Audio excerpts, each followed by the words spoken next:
मनोज जरांगे पाटील यांच्या आंदोलनाचा आज 5वा दिवस आहे. मुंबई उच्च न्यायालयाकडून दक्षिण मुंबईतील रस्त्यांवरून आंदोलकांना हटवण्याचे आदेश देण्यात आलेले आहेत. मुंबईच्या आझाद मैदानात मनोज जरांगे यांचं उपोषण सुरू आहे. कोर्टाच्या आदेशानंतर आझाद मैदानात मराठा आंदोलकांची गर्दी पाहायला मिळते. सीएसएमटी परिसरातील रस्त्यांवर आजही मराठा आंदोलकांची गर्दी कायम आहे. स्थानक परिसरात मोठा पोलीस बंदोबस्त तैनात करण्यात आला. मराठा आंदोलकांकडून वेगवेगळे खेळ खेळत सीएसएमटी स्टेशनमध्ये हुल्लडबाजी करण्यात आली होती. याचा मोठा मनस्ताप मुंबईकरांना सहन करावा लागला. कोर्टाच्या आदेशानंतर आजही मराठा बांधवांची स्टेशनमध्ये गर्दी पाहायला मिळते. सीएसएमटी परिसरात मराठा आंदोलकांची हुल्लडबाजी सुरूच आहे. आंदोलक लाईट्सच्या पोलवर चढताना दिसतायत. मराठा आंदोलकांची सर्व वाहनं नवी मुंबईतल्या एपीएमसीमध्ये हलवण्याच्या सूचना देण्यात आलेल्या आहेत. कोर्टाच्या आदेशानंतर मुंबई पोलिसांकडून सीएसएमटी परिसरात असलेल्या आंदोलकांची वाहनं काढण्यास सुरुवात केली आहे. पोलिसांकडून सीएसएमटी स्थानकाच्या परिसरातील गाड्या हटवण्यास सुरुवात झालेली आहे. न्यायालयाच्या निर्देशानंतर पालिकेच्या वतीनं सीएसएमटी परिसर स्वच्छ करण्यात येतोय. नगरपालिकेच्या घनकचरा व्यवस्थापन विभागानं यांत्रिकी पद्धतीनं स्वच्छता करण्यास सुरुवात केली आहे.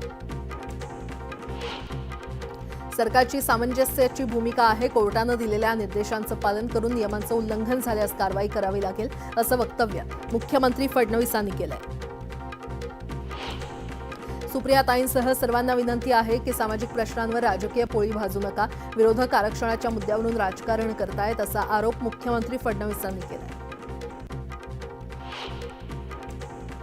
चर्चा करायची कुणाशी, माईकवर चर्चा होते का असा सवाल मुख्यमंत्री फडणवीसांनी जरांगे यांना विचारलाय.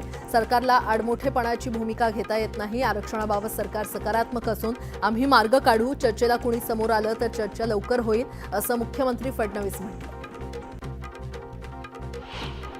आरक्षणाचा मुद्दा मुख्यमंत्र्यांच्या हातात नाही. ओबीसी मधून मराठा आरक्षण देण्याच्या मुद्द्यावरून मंत्री भुजबळ यांनी हे वक्तव्य केलं. सीएसएमटी परिसरात शांतता राखावी असं आवाहन जरांगे पाटलांनी आंदोलकांना केलंय. तर आंदोलक नाही तर सरकार हुल्लडबाजी करत असल्याची टीका जरांगे यांनी सरकारवर केली. आमच्या मागण्या लवकरात लवकर मान्य करा, नाहीतर राज्यभरातील 5 कोटी मराठे मुंबईत येतील असा इशारा देत जरांगेंनी सरकारवर हल्लाबोल केलाय. मराठा समाज मागास नसल्याचं सुप्रीम कोर्टानं सांगितल्याचं वक्तव्य मंत्री भुजबळ यांनी केलं. तरीही मराठा समाजाला आणखी 10% आरक्षण दिल्याचं भुजबळ यांनी म्हटलंय. 50% आतील आरक्षण सामाजिकदृष्ट्या मागास असलेल्यांसाठी असल्याचं मंत्री भुजबळ यांनी म्हटलंय. तर आर्थिकदृष्ट्या मागास असलेल्यांसाठी ईडब्ल्यूएसचं आरक्षण असल्याचं भुजबळ म्हणाले. जरांगे म्हणतात जे शेती करतात ते कुणबी आहेत. मग सर्व समाजाचे लोक शेती करतात, सर्वांना कुणबी म्हणायचं का असा सवाल मंत्री भुजबळ यांनी जरांगेंच्या वक्तव्यावरून उपस्थित केलाय. ओबीसीमध्ये दुसरे वाटेकरी नको असल्याचं वक्तव्य मंत्री भुजबळ यांनी केलंय. ओबीसींवर अन्याय होऊ देणार नसल्याचा निर्धार भुजबळांनी केलाय. तर दुसरे वाटेकरी आल्यास आम्ही देखील राज्यभरात आंदोलन करणार असल्याचा इशारा भुजबळ यांनी दिला. आमचा आरक्षणाला विरोध नाही. मराठ्यांना आरक्षण दिलं पाहिजे, पण ओबीसींचं आरक्षण कमी होता कामा नये. जरांगेंना शुभेच्छा. मात्र ओबीसींवर अन्याय नको असं वक्तव्य पंकजा मुंडे यांनी केलं. मनोज जरांगेंना मुंबईत येऊ देऊ नये हेच आम्ही सांगत होतो आणि ज्यांनी जरांगेंना भेटी दिल्या आहेत त्या नेत्यांनी आपली ओबीसी आरक्षणाबद्दल भूमिका जाहीर करावी अशी मागणी लक्ष्मण हाके यांनी केली आहे. बोगस कुणबी बनवून शिरकाव कोणी करत असेल तर ते खपवून घेणार नाही असा इशारा हाकेंनी दिलाय. मराठा समाजाला कुणी बदनाम करत असेल तर त्यावर कारवाई व्हावी. तसंच हैदराबाद गॅजेटियरबाबत काय करता येईल यावर विचार सुरू आहे असं मराठा आरक्षण उपसमितीचे अध्यक्ष राधाकृष्ण विखेंनी म्हटलंय. मुंबई उच्च न्यायालयामध्ये मराठा आंदोलनावर तातडीची सुनावणी घेण्यात आली आहे. गुणरत्न सदावर्ते यांनी दाखल केलेल्या याचिकेची कोर्टानं दखल घेत तातडीनं सुनावणी केली. मराठा आंदोलनामध्ये हायकोर्टाच्या नियमांचं उल्लंघन होत असल्याचा युक्तिवाद सरकारनं कोर्टात केला. तर नियमाच्या पालनाची कमी दिल्यामुळे आंदोलनाला परवानगी दिल्याचा युक्तिवाद सरकारनं केलाय. नियमांचं उल्लंघन झालंय, तुम्ही कारवाई का केली नाही असा सवाल कोर्टानं महाअधिवक्त्यांना केलाय. तर तुम्ही उल्लंघन झाल्यानंतर नोटीस का बजावली नाही असा सवालही कोर्टानं अधिवक्त्यांना केला. कोर्टानं निर्णय घ्यावा, आम्ही लगेच कारवाई करू. महाअधिवक्त्यांनी मुंबई उच्च न्यायालयामध्ये म्हटलंय, रस्ते अडवले तेव्हा तुम्ही गप्प का होतात? तुम्ही ताबडतोब रस्ते खाली का केले नाही? अधिवक्त्यांना कोर्टानं हा प्रतिसवाल केला. मुख्यमंत्री मराठा नाहीत म्हणून सगळं घडवून आणलं जातंय असा युक्तिवाद सदावर्तेंनी मुंबई उच्च न्यायालयात केलाय. तर सरकार आंदोलकांना बाहेर काढू शकत नाही, तुम्ही आदेश द्या अशी मागणी वकील गुणरत्न सदावर्ते यांनी मुंबई उच्च न्यायालयात केली. मराठा आंदोलनाच्या सुनावणी दरम्यान मोठ्या संख्येनं आंदोलकांनी मुंबई हायकोर्टाच्या चारही बाजूनं गर्दी केली, कोर्टाला घेराव घातला आणि रस्ते अडवले. हे शांततेचं आंदोलन आहे का असा सवाल मुंबई उच्च न्यायालयानं मराठा आंदोलनावरून केला.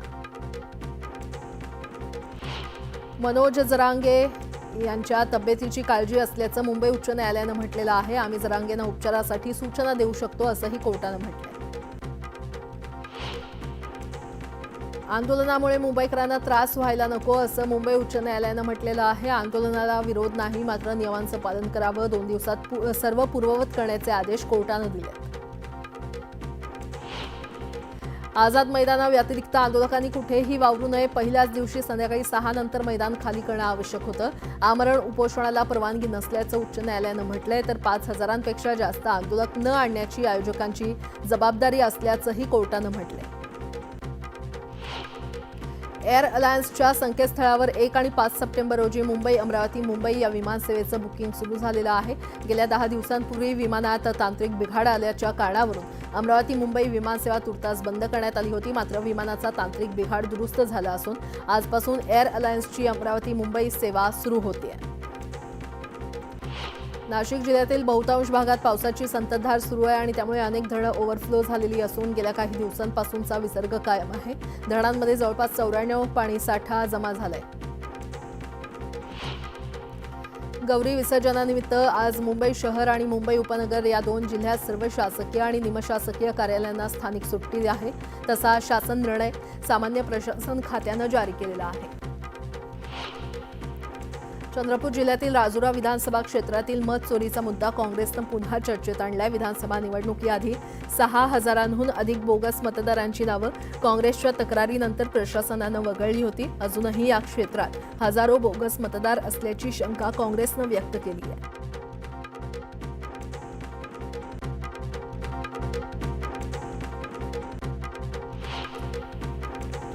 जालना शहरातील वली मोहम्मद दर्गा परिसरात 2 गटात तुफान दगडफेक झाली. दगडफेकीत काही वाहनांच्या काचा फुटल्या.